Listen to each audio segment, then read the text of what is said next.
மறைக்கப்பட்ட உண்மைகளை வெளிச்சத்திற்கு கொண்டுவரும் உங்கள் மக்கள் வெளிச்ச செய்திகள். வணக்கம். தமிழ்நாடு மாநில ஊரக வாழ்வாதார இயக்கம் கன்னியாகுமரி மாவட்டம் தோவாளை வட்டார இயக்க மேலாண்மை அலுவலகத்தில் சர்வதேச மகளிர் தின விழா கொண்டாடப்பட்டது. தமிழ்நாடு மாநில ஊரக வாழ்வாதார இயக்கம் கன்னியாகுமரி மாவட்டம் தோவாளை வட்டார இயக்க மேலாண்மை அலுவலகத்தில் வட்ட இயக்க மேலாளர் கீதா தலைமையில் இறை வணக்கத்துடன் சர்வதேச மகளிர் தின விழா கொண்டாடப்பட்டது. விழாவில் உதவி திட்ட அலுவலர் கலைச்செல்வி முன்னிலையில் குத்துவிளக்கேற்றி விழாவானது துவங்கப்பட்டது.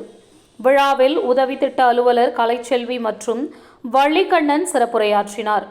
வட்டார ஒருங்கிணைப்பாளர்கள் மேரி அகஸ்டினால், நாகப்பிரியா, பாமா, ஈஸ்வரி, கிறிஸ்துராணி ஆகியோர் கலந்து கொண்டு வாழ்த்துரை வழங்கினார்கள்.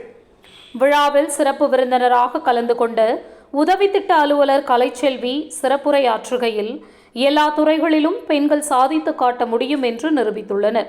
அனைத்து பெண்களும் ஆண்களுக்கு நிகராக சமுதாயத்திலும் சரி, பொருளாதாரத்திலும் சரி சமநிலைக்கு வர வேண்டும் என்று தமிழக அரசு தமிழ்நாடு மகளிர் மேம்பாட்டு நிறுவனம் மூலமாக மகளிர் திட்டத்தை செயல்படுத்தி கொண்டிருக்கிறார்கள்.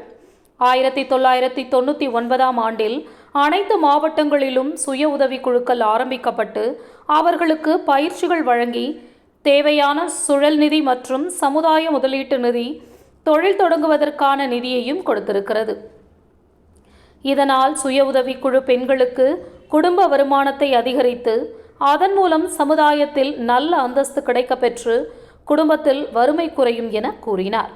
விழாவில் 16 ஊராட்சிகளில் உள்ள பணியாளர்கள் மற்றும் சுய உதவிக்குழு உறுப்பினர்கள் கலந்து கொண்டனர். ஒவ்வொரு ஊராட்சிகளிலும் பாடல், கதை, கவிதை, நடனம் போன்ற நிகழ்ச்சிகள் மற்றும் விளையாட்டுப் போட்டிகளும் நடத்தப்பட்டது. விளையாட்டுப் போட்டிகளில் வெற்றி பெற்றவர்களுக்கு பரிசு வழங்கப்பட்டது. ஊராட்சி அளவிலான கூட்டமைப்புக்கு நினைவு பரிசு வழங்கப்பட்டது. விழாவின் தொடக்கத்தில் பூதப்பாண்டி காவல்துறை உதவி ஆய்வாளர் கொடியசைத்து மகளிர் தின பேரணியை தொடங்கி வைத்தார். பேரணியில் பெண் குழந்தைகளை காப்போம், பெண் கல்வியே சமூக மாற்றத்தின் முதல் படி, பெண்களுக்கு வேலை வாய்ப்புகளில் சம உரிமை அவசியம் போன்ற கோஷங்கள் எழுப்பப்பட்டு பேரணியானது தோவாளை ஊராட்சி ஒன்றிய அலுவலகத்திலிருந்து தொடங்கி ஆண்டித்தோப்பு பூதப்பாண்டி அரசு மருத்துவமனை வழியாக அலுவலகம் வந்தடைந்தது. ஊர்வலத்தில் ஏராளமான சுய உதவிக்குழு உறுப்பினர்கள் மற்றும் நிர்வாகிகள் கலந்து கொண்டனர். செய்திகளுக்காக கன்னியாகுமரி மாவட்ட நிருபர் நாராயணகுமார். நன்றி.